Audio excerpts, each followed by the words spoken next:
하나님 말씀 히브리서 12장 24절입니다.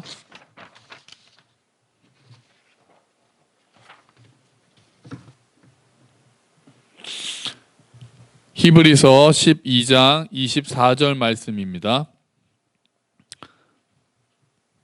신약 368페이지에 있습니다. 히브리서 12장 24절 말씀, 우리 같이 한 목소리로 읽겠습니다. 새 언약의 중보자이신 예수와 및 아벨의 피보다 더 나은 것을 말하는 뿌린 피니라. 아멘. 할렐루야. 이렇게 직접 뵙지 못하고 영상으로 예배드리는 게 결국 4월로 또 넘어가네요. 등교개학도 연기가 됐고요. 또 어제 또 나라에서는 고강도 사회적 거리두기를 2주 동안 더 연장한다고 해서 4월 19일까지로 다시 잡았습니다.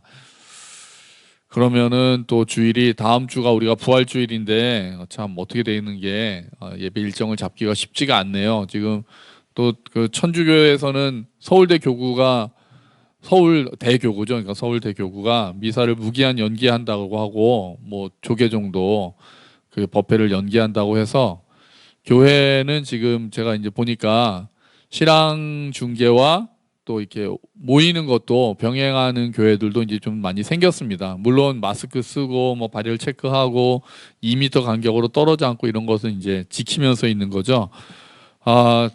자, 우리가 기도하는 것밖에는 방법이 없고 좀 하나님께서 우리를 긍휼히 여겨 주셔야 되겠습니다. 우리가 낙심하지 말고 흐트러지지 말고 정말 하나님께서 허락하실 때까지는 우리가 열심히 기도해야 되겠습니다.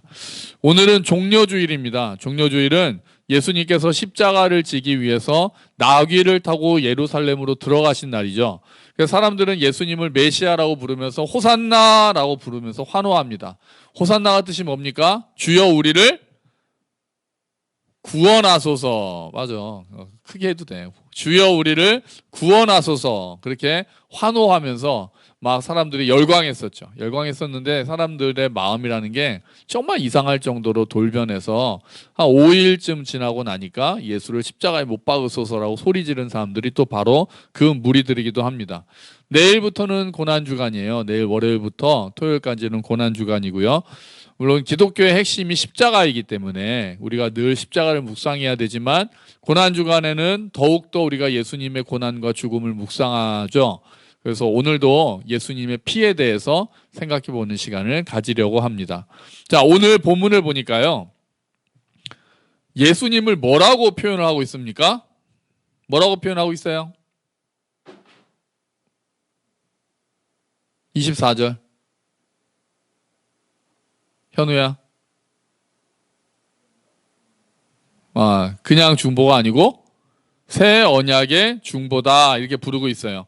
그럼 새 언약이 뭔지를 우리가 또 생각을 해야 되겠죠. 히브리서 주제가 새 언약이거든요. 더 좋은 언약, 더 나은 언약, 새로운 언약. 그러면 새로운 언약이 있다는 건 또 무슨 언약이 있다는 걸까요? 헌 언약, 헌 언약. 헌 언약이라는 말은 잘 안 쓰고 옛 언약이 있었다는 거죠. 옛 언약이 있다는 거예요. 그럼 옛 언약은 뭡니까? 성경에서 말하는 옛 언약은 시내산에서 모세가 받은 언약을 옛 언약이라고 그래요. 대표적으로 시내산에서 모세가 받은 게 뭐지? 대표적으로 돌에다가 이렇게 써가지고 받은 게 뭐죠? 십계명이죠. 십계명도 옛 언약에 들어있어요. 근데 십계명뿐 아니라 그 시내산에서 쭉 받아가지고 내려와서 모세가 기록했던 율법들, 또 성막에 관해서 이렇게 지으라라고 했던 것들, 제사 제도들, 이런 모든 것들이 옛 언약에 들어있는, 속해 있는 것입니다. 그 옛 언약의 핵심은 뭐냐면요, 백성들이 하나님의 율법에 순종하면 하나님께서 복을 내리시겠다. 내가 너희를 의롭다고 하고 내가 너희의 하나님이 되고 너희는 나의 백성이 된다는 게 그 옛 언약의 핵심이었어요. 그런데 사람들이 하나님 앞에서 죄를 짓고 하나님의 율법을 잘 지키지 못하잖아요. 그렇기 때문에 뭐가 들어간 거예요? 옛 언약을, 하나님이 말씀하신 언약을 그냥 그 율법들을 다 잘 지켰으면 이게 없어도 되는데 사람들이 그걸 잘 지키지 못하고 죄를 짓기 때문에 하나님이 또 제정해 주신 게 있어요. 정해 주신 게 뭐가 있죠? 잘 못 지키니까. 사람들이 못 지키니까 죄를 용서받기 위해서 뭘 해야 돼요? 뭘 해야 돼?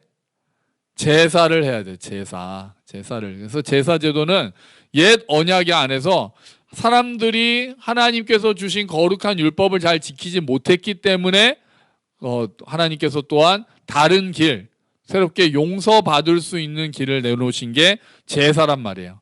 제사를 통해서 하나님께서 죄를 용서해 주신 거죠.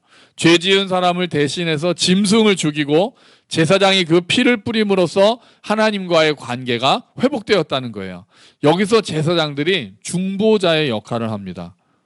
이게 한문으로 이렇게 쓰거든요. 중보자. 이게 중보자라는 의미는 뭐냐면은 가운데서 양쪽을 이어주는 사람을 중보자라고 해요. 가운데에서 양쪽을 연결해주는 사람을 중보자라고 하는 거예요. 그러니까 제사장들은 양쪽을 연결해주는 역할을 했어요. 누구와 누구를 연결해준 거예요? 하나님과 백성들을 연결해주는 역할을 한 거예요. 그래서 옛 언약에는 제사장이 중보자의 역할을 했어요. 제사를 드려서 백성들을, 죄 지은 백성들을 대신해서 대표해서 하나님께 제사를 드리고 하나님의 용서를 전달해 줌으로써 중보자의 역할을 했다는 거예요. 그런데 그렇게 해서 하나님과의 관계를 회복시키는 역할을 했는데 그 회복은 한계가 있었어요. 이스라엘 백성들을 완전히 죄에서 다 씻지는 못했어요. 왜냐하면 제물에도 한계가 있었고 제사장도 한계가 있었기 때문이에요. 일단 인간이 죄를 지었는데 제물은 짐승이잖아요. 그러니까 짐승의 피가 사람의 죄를 완전히 다 씻지는 못하는 거예요. 그때 지은 죄를 용서받는 것은 짐승의 피로 대신할 수 있었어요. 그런데 사람의 죄를 완전히 용서할 수는 없었어요. 짐승의 피이기 때문에. 다음에 제사장도 죄인이라는 한계가 있었어요. 사람이잖아요. 제사장도 이미 죄가 있어서 자기의 죄를 속죄하긴 하지만 제사장에도 그렇게 한계가 있고 제물에도 한계가 있었기 때문에 옛 언약은 완전하지 못했어요. 그래서 히브리서는 옛 언약이 완전했으면 새 언약이 필요 없었을 것이다. 그런데 옛 언약은 완전하지 못했기 때문에 새로운 언약이 필요하게 된 것이다. 이렇게 예수님, 하나님께서 말씀하시는 거예요. 그래서 히브리서 8장 10절에요. 제가 읽어볼게요. 여기 자막에 나올 테니까 같이 읽어보죠. 또 주께서 이르시되 그날 후에 내가 이스라엘 집과 맺을 언약은 이것이니 내 법을 그들의 생각에 두고 그들의 마음에 이것을 기록하리라. 나는 그들에게 하나님이 되고 그들은 내게 백성이 되리라. 아멘. 주께서 이르시되 그날 후에, 나중에, 마지막 날 후에 이스라엘 집과 맺을 언약, 새롭게 맺을 언약, 새로운 언약이에요. 새롭게 맺을 언약이 이것이니 뭐냐면은 하나님의 법을 그들의 어디에 둔다고요? 생각에 두고. 어디에 기록한다고요? 마음에 기록한다는 거. 이게 새 언약의 특징이에요. 옛 언약은 어디다 기록했어요? 돌에다 기록했어요. 십계명은. 그리고 뭐 파피루스겠죠? 거기에 두루마리에다가, 파피루스에다가 기록을 했단 말이에요. 그런데 새 언약은 어디에 기록한다고요? 마음에 기록하고 생각에 둔다는 거예요. 그리고 새 언약을 통해서 하나님께서는 죄를 용서하시겠다라고 말씀하세요. 근데 옛 언약은 아까 뭐가 필요했다고 그랬어요? 옛 언약도 중보자가 필요했다고 그랬잖아요. 누가 중보자의 역할을 대신했다고 그랬죠? 옛 언약의 중보자 역할은 누가 했다고 그랬어? 제사장이 했다고 그랬죠. 제사장이. 그런데 새 언약에도 중보자가 필요하다는 거예요. 새 언약에도. 그럼 새 언약에서는 누가 중보자의 역할을 하는가? 그게 오늘 본문 24절 말씀이에요. 새 언약의 중보자이신 누구요? 예수. 이렇게 돼 있잖아요.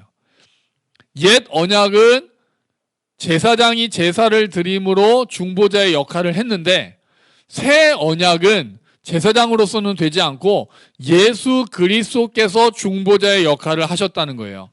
이제는 옛 언약에서는 제사장이 하나님과 사람을 제사 제도를 통해서 연결해 주었는데 이제 새 언약은 예수님께서 하나님과 사람들을 이어주는 역할을 했다고 그러는 거예요. 그래서 히브리서는 예수님을 또 뭐라고 부르는지 아세요? 대제사장이다 이렇게 불러요. 중보자의 역할을 하셨기 때문에 대제사장이라고 이렇게 부르는 거예요. 그런데 더 놀라운 것은 이게 이제 옛 언약과 차이예요. 예수님이 대제사장으로서 중보자의 역할을 하셨는데 그 예수님이 또 뭐가 되셨냐면은 스스로 제물이 되셨다는 거예요. 이게 새 언약의 완전히 다른 점이에요. 옛 언약은 제물과 제사장이 완전히 달랐잖아요. 제사장이 짐승이 제물이었잖아요. 그래서 제사장이 짐승 제물을 죽여서 하나님께 용서를 빌었단 말이에요. 그런데 예수님께서는 제사장이신데, 중보자니까요. 대제사장이신데 예수님께서는 또 어떻게 하셨다고요? 자기 몸을 제물로 하나님께 드렸다는 거예요. 왜요? 짐승의 피는 사람들의 죄를 완전히 씻을 수 없는 한계가 있었단 말이에요. 그런데 예수님께서는 이제 완전한 제물이 되셔서 그 제사 제도를 완성하시고 사람들의 죄를 완전히 씻으셨다는 거예요. 제사장, 완전한 대제사장이 되셨고 완전한 제물이 되셔서 제사를 완성하셨어요. 그러니까 이제 우리는 다시는 제사를 드릴 필요가 없게 되는 거예요. 그럼 우리가 이제 해야 될 일은 뭐예요? 그 피를 믿고 나아가면 되는 겁니다. 할렐루야. 아멘. 아멘. 짐승의 피도 한계가 있었고 사람인 제사장도 한계가 있었지만 예수님의 피는 한계가 없고 완전하고 예수님의 제사장 역할도 완전하기 때문에 더 이상 제사를 드릴 필요가 없다는 거예요. 이게 새 언약의 중보이신 예수 그리스도다, 이 말씀의 뜻이에요.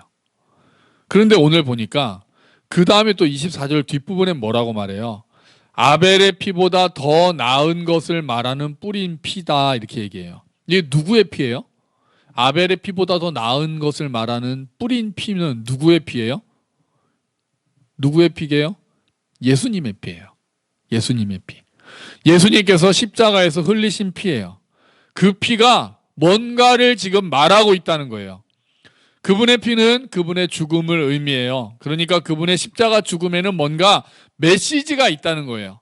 그 메시지는 시공간을 초월해서 2000년 전부터 지금까지 우리에게 뭔가를 말하고 있습니다. 그것을 제대로 듣고 그 피가 말하는 것을 제대로 듣고 제대로 반응하는 자는 영생에 들어가게 되는 겁니다. 자, 우리는 새 언약의 중보 되신 그리스도의 피가 말하는 것을 듣고 하나님 앞에 반응하게 될 때 하나님의 백성으로 서게 돼요. 그리고 그 피가 말하는 것을 들음으로써 하나님의 백성이 된 자들은 그 피가 말하는 것을 통해서 주님과 더 깊이 교제하게 되고 항상 그 은혜를 붙들게 되고 하나님의 백성으로 사는 것이 얼마나 큰 복인가 하는 것을 날마다 새롭게 깨닫게 돼요. 그래서 우리는 오늘도 그 피가 무엇을 말하는지를 들어야 한다는 거예요. 그 피는 우리에게 죄 없는 하나님의 아들이신 예수 그리스도께서 왜 죽으셔야 했는지, 그리고 그분이 죽으심으로 해서 이루어진 일이 무엇인지를 이야기해 줍니다. 그러므로 우리가 그 피가 말하는 것을 제대로 들어야 되는 거예요. 그러면은 그 피는 새 언약의 중보이신 예수님께서 십자가에서 흘리신 피, 그 뿌려진 피는 무엇을 말하고 있을까요?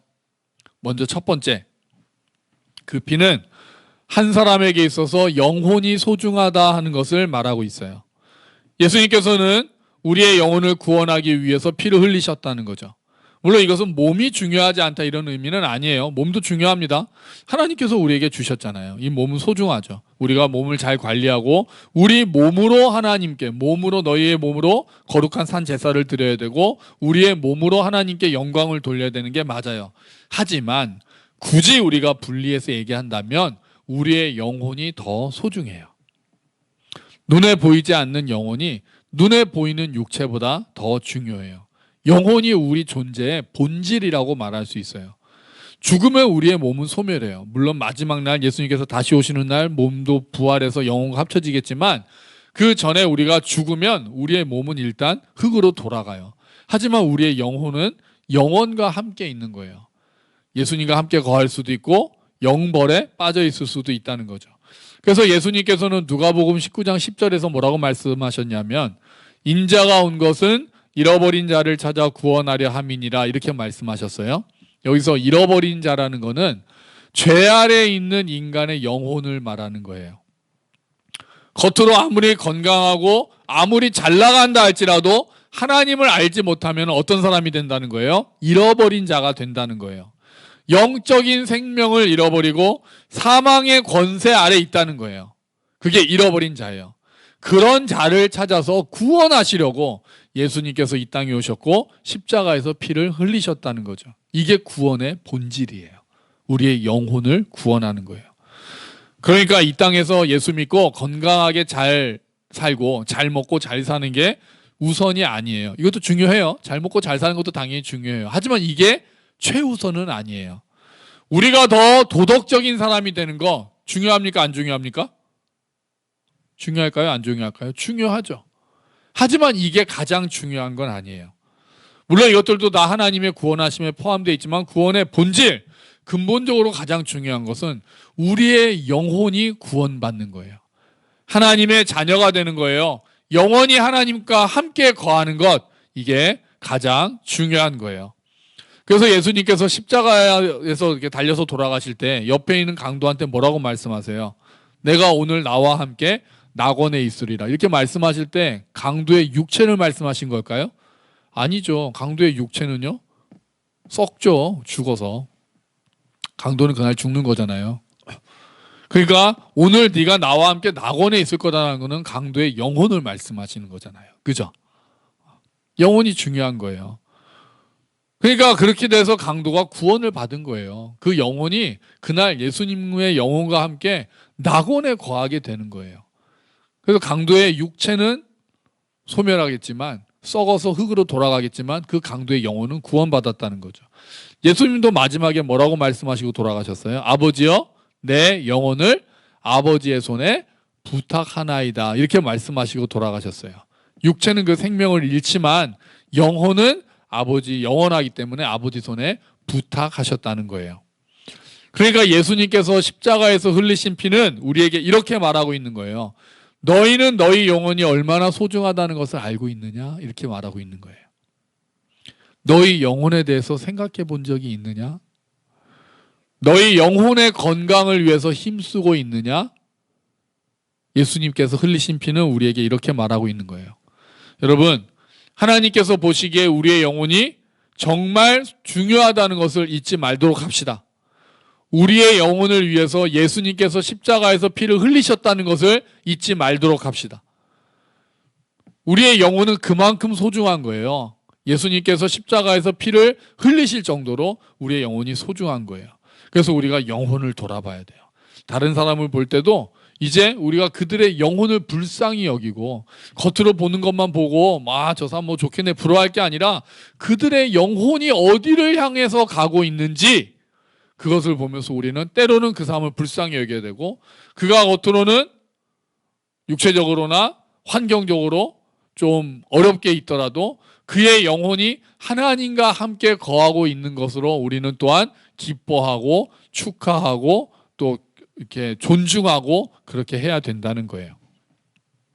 자, 그리스도의 흘리신 피가 말하는 두 번째는 무엇입니까? 아까 첫 번째는 영혼이 소중하다는 거라고 말씀드렸어요. 두 번째는 뭐냐? 죄라는 게 얼마나 무서운가 하는 거예요.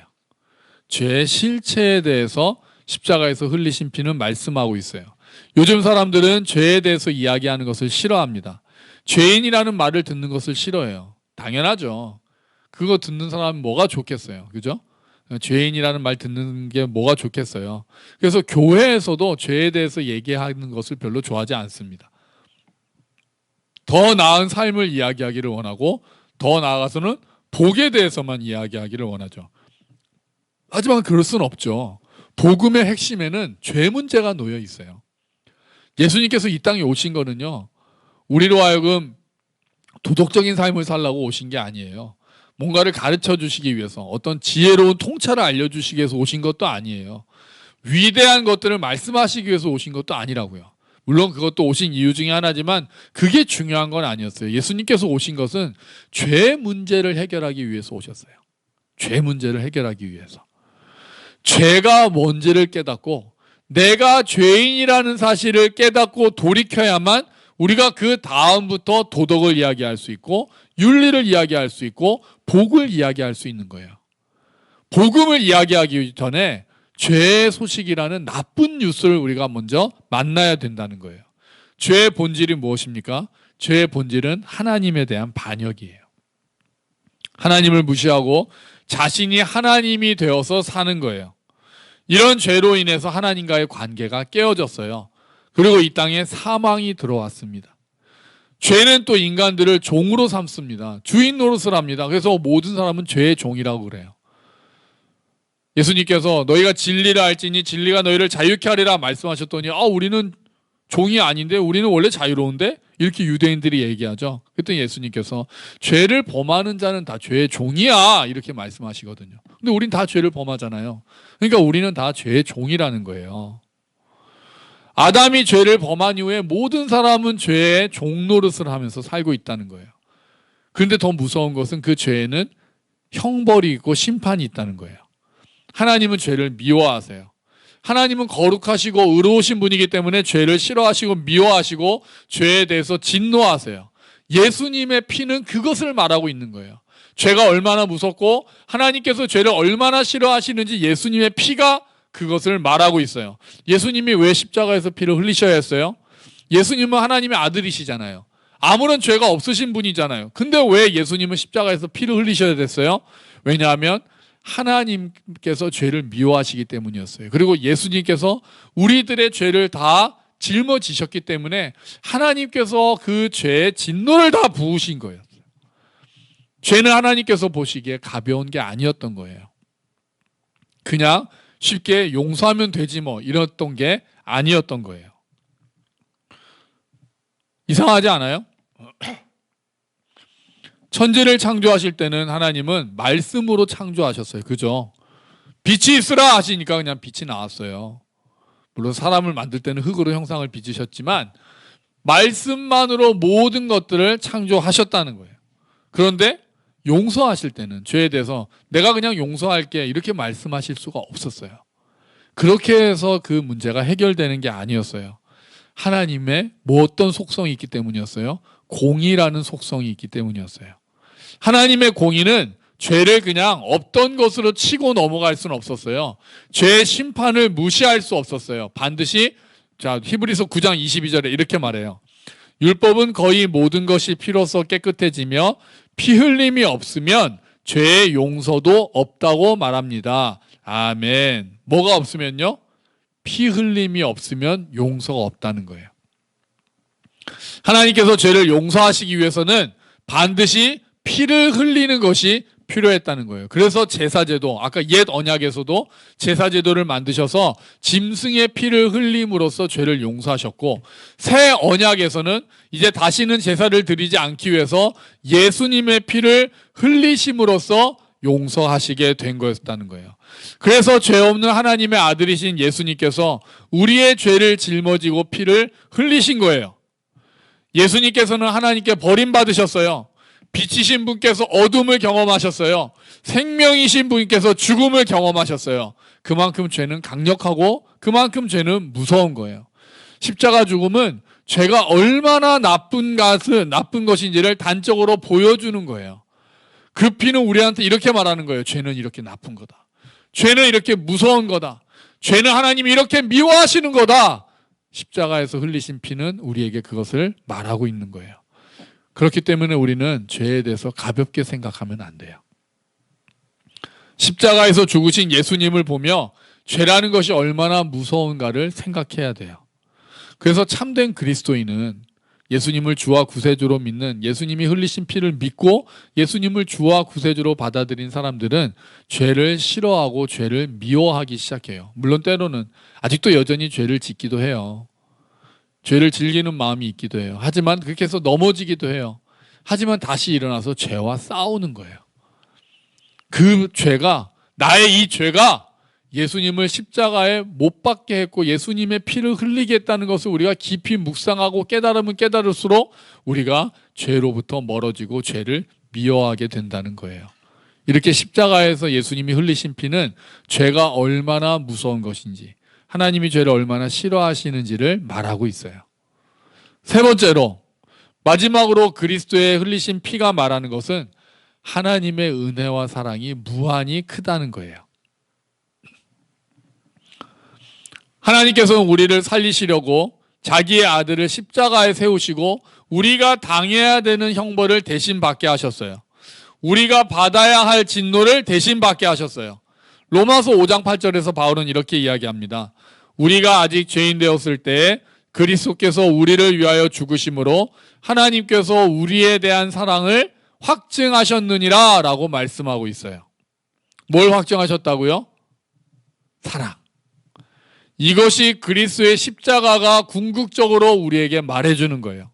십자가는 우리를 향한 하나님의 사랑이 얼마나 큰지를 확증하고 있는 거예요. 여러분, 하나님께서 우리를 사랑하신다는 것을 어떻게 알 수 있습니까? 그게 막 느껴지십니까? 그럴 때가 있어요. 그런데 때로는 그러지 못해요. 의심할 때가 있지 않으세요? 정말 하나님이 날 사랑하실까? 아닌 것 같다는 생각이 들 때도 있지 않으세요? 그리고 그게 잘 믿어지지 않을 때도 있지 않으세요? 그럴 때 성경은 우리에게 시선을 십자가로 돌려보라고 하는 거예요. 십자가로. 네, 십자가로. 하나님의 사랑이 가장 크게 드러난 것은 바로 십자가거든요. 하나님의 아들을 죽게 하기까지 우리를 사랑하셨다는 것이 십자가에서 드러난단 말이에요. 여러분, 그 사랑을 보십시오. 죄인인 나를 구원하시고 죄로부터 나를 살리기 위해서 독생자를 십자가에 죽게 하기까지 하신 하나님의 사랑을 우리가 보아야 합니다. 하나님은 죄 없는 하나님의 아들이 아버지, 이 잔을 할 수만 있거든 이 잔을 내게서 지나가게 해달라고 절규하셨을 때도 하나님은 외면하셨어요. 내가 목마르다라고 외치실 때도 하나님은 침묵하셨어요. 나의 하나님 어찌하여 나를 버리시나이까 라면서 괴로워하시고 고통 속에서 예수님이 외치셨을 때도 하나님께서는 침묵하셨어요. 왜요? 왜 예수님께서 죄 없는 하나님의 아들이 그렇게 죽어갈 때, 고통스러운 가운데 죽음 가운데로 들어가실 때 다 그것을 침묵하셨습니까? 왜 외면하셨습니까? 우리를 사랑하셨기 때문이었어요. 우리를 사랑하셨기 때문에 예수님의 절규를 하나님께서는 침묵으로 반응하셨다는 거예요. 예수님께서 흘리신 눈물은 우리를 위한 것이었어요. 예수님께서 흘리신 피도 우리를 위한 것이었어요. 예수님께서 당하신 고난도 우리를 위한 거였어요. 예수님께서 맞으신 채찍도 우리를 위한 것이었어요. 예수님께서 경험하신 죽음도 우리를 위한 것이었어요. 예수님께서 당하신 모든 것이 다 우리를 위한 것이었어요. 그것은 사랑 때문이었어요. 하나님의 사랑 때문이었고 예수님의 사랑 때문이었어요. 그래서 우리는 십자가 앞에서 그 사랑을 계속해서 묵상하고 계속해서 기억하고 계속해서 깊이 생각해야 되는 거예요. 그럴 때 우리 안에 감격이 되살아나는 거예요. 하나님의 사랑이 이런 것이었구나. 우리가 십자가를 깊게 깨달으면 깨달을수록 하나님의 사랑에 더욱더 감격하게 되는 거예요. 여러분, 예수님의 뿌려진 피가 말하는 것을 듣고 계십니까? 그 피는 무엇을 말한다고 했습니까? 우리의 영혼이 소중하다는 것을 말하고 있다고 했습니다. 우리의 죄가 그만큼 심각하다는 것을 말하고 있다고 했습니다. 무엇보다 하나님의 사랑이 무한히 크다는 것을 말하고 있습니다. 우리는 이것들을 계속해서 들어야 합니다. 그 십자가가 말하는 것, 그 흘리신 피가 말하는 것을 우리는 계속해서 듣고 묵상해야만 합니다.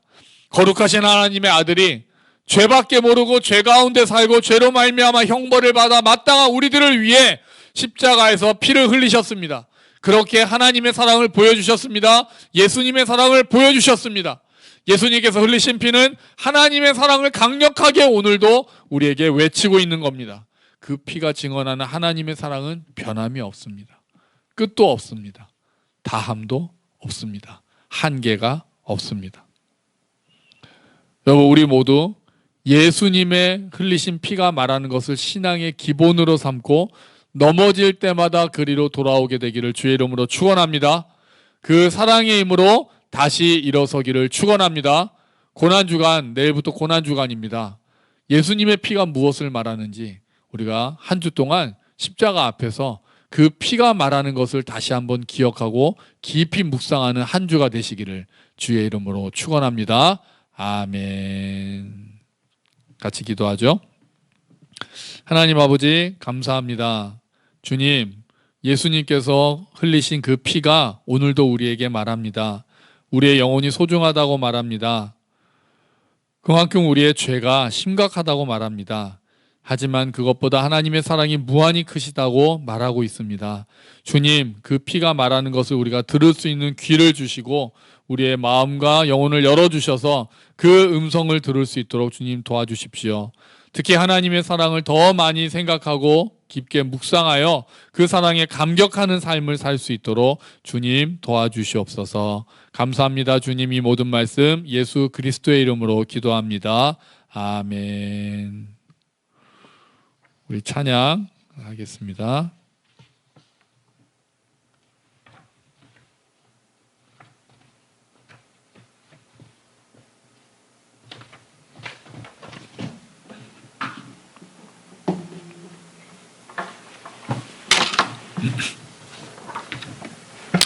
만왕의 왕 내 주께서 만왕의 왕 내 주께서 왜 고초당했나 이 벌레 같은 날 위해 그 보혈을 흘렸네. 십자가 내가 처음 볼 때에 나의 맘에 큰 고통 사라져 오늘 믿고서 내 눈 밝았네. 참 내 기쁨 영원하도다. 그 십자가 못 박힘은 속죄함 아닌가. 그 긍휼함과 그 은혜 말할 수 없도다. 십자가 내가 처음 볼 때에 나의 맘에 큰 고통 사라져 오늘 믿고서 내 눈 밝았네. 참 내 기쁨 영원하도다.